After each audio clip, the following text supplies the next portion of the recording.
TKU TV.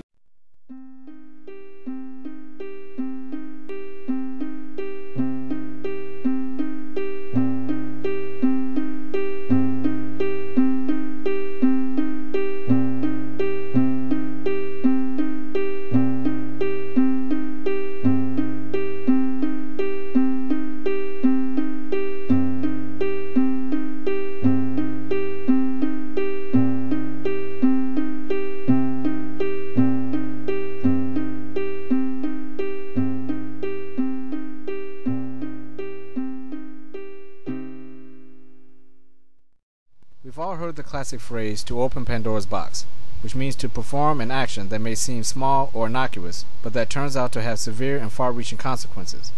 I gave my little Paraphysa Euathlus species unknown the name Pandora as a constant reminder throughout her entire life that breeding her would be like opening Pandora's box.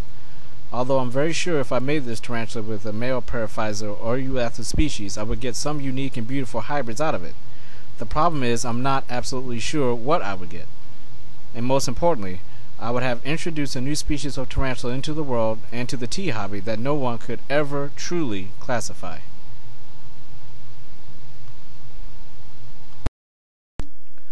What's wrong with that, some might ask?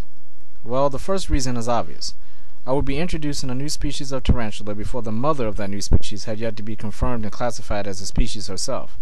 The second reason is also obvious. If I don't know the species of the mother, and only the father, how could anyone possibly classify this new hybrid species? And what if I sold the offspring of the new hybrid species to the wrong dealer, or to an unexperienced hobbyist, and they assumed the species, or misclassified this new species to other hobbyists and dealers, essentially calling and classifying the hybrid species as more of a common, well-established species just because they are more common, or because they want to attach a huge price tag to a certain species, using an unknown species as an easy means to do just that. So you see, this would only be the beginning of many severe and far-reaching consequences of mating an unknown species. Curiosity is an extremely difficult trait to manage. It is tempting to see what the outcome would be if I mated Pandora with a Paraphysa or Euathlus species. Only, it is likely that Pandora is probably a hybrid herself, the offspring of a Paraphysa and Euathlus species. Pandora is a wild-caught specimen from Chile. Not too long ago, she was walking about in the wild. I do not have a huge problem with wild-caught tarantulas under the right circumstances and professional care. I do have a number of them in my collection. I'm drawn to uniqueness and beauty when it comes to acquiring any tarantula I own or am interested in. My wild-caught specimens are some of the most beautiful and rare in my collection. Pandora is the brightest of my wild-caughts, and the most precious to me. From the moment I first saw a photo of her, she shocked me with her insane color patterns.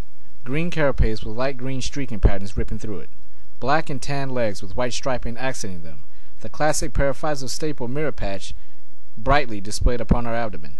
The classic Euathlus staple red cape flaring from her carapace onto her abdomen. Her incredibly sweet and docile nature. Pandora is a perfect tea, and I don't even know what species she is.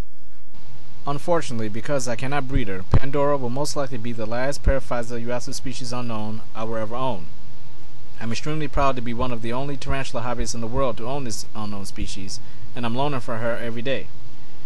Her most recent molt has told me more about her than ever in my care. She gained only a half-inch in size, and because Paraphysa and Euathlus species do not grow too large in size anyway, I believe she is near maturity, possibly maturing in the next few years or sooner.